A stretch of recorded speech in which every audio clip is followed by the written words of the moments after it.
ഇതിനോളെ അന്ന് എന്റെ front metformin കഴിച്ചിട്ട് സൈഡ് എഫക്ട്സ് ഉണ്ടായത് കൊണ്ടാണ് വിളിച്ചത്. ആക്ച്വലി പുള്ളിക്ക് സ്റ്റൊമക്കിൽ പ്രശ്നം ഉണ്ടായിരുന്നു, ലൂസ് മോഷൻ ഉണ്ടായിരുന്നു, ഗ്യാസ് ഉണ്ടായിരുന്നു. അത് ഇതിന്റെ സൈഡ് എഫക്ട് ആണോ? സൈഡ് എഫക്റ്റ് ആണ്. ഓക്കെ.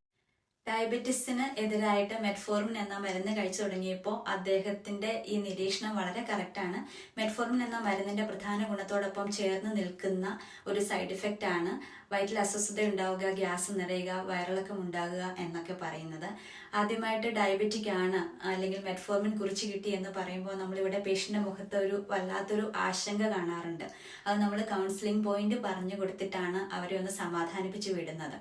ഇപ്പൊ ചാച്ചൻ ഇഡ്ഡലി കഴിച്ചല്ലോ. ഇഡ്ഡലി കഴിക്കുമ്പോൾ അത് കാർബോഹൈഡ്രേറ്റ് ആണ്. അത് ചെറുകുടലിൽ ചെന്നിട്ട് ഗ്ലൂക്കോസ് തന്മാത്രകളായിട്ടാണല്ലോ നമ്മുടെ ബ്ലഡിലേക്ക് ആഗിരണം ചെയ്യപ്പെടുന്നത്. മെറ്റ്ഫോർമിൻ ചെയ്യുന്ന ഒരു പ്രധാനപ്പെട്ട ആക്ഷൻ എന്ന് പറയുന്നത് ചെറുകുടലിൽ നിന്ന് രക്തത്തിലേക്കുള്ള ഗ്ലൂക്കോസിന്റെ ആഗിരണത്തെ ഒരു പരിധിവരെ തടയുക എന്നുള്ളതാണ്. അപ്പോൾ ആ സമയത്ത് ഈ ഗ്ലൂക്കോസ് ചെറുകുടലിൽ തങ്ങി നിൽക്കുമ്പോൾ അത് ഒരുപാട് വെള്ളം ആഗിരണം ചെയ്യപ്പെടുകയും ആ ഗ്ലൂക്കോസിനെയും വെള്ളത്തിനെയൊക്കെ പുറന്തള്ളാനുള്ള ഒരു മാർഗം എന്ന രീതിയിലാണ് വയറിളക്കം ഉണ്ടാകുന്നത്. ഈ ഗ്ലൂക്കോസ് ഇങ്ങനെ തങ്ങി നിൽക്കുമ്പോൾ മറ്റ് ബൈൽ ആസിഡിന്റെയും അങ്ങനെ എല്ലാത്തിന്റെയും കൂടെ കൂടിയിട്ടാണ് നമുക്ക് ഗ്യാസും അല്ലെങ്കിൽ അഥവാ അസ്വസ്ഥത അങ്ങനെയൊക്കെ പറയുന്ന കാര്യങ്ങൾ ഒക്കെ ഉണ്ടാകുന്നത്. മനസ്സിലായോ?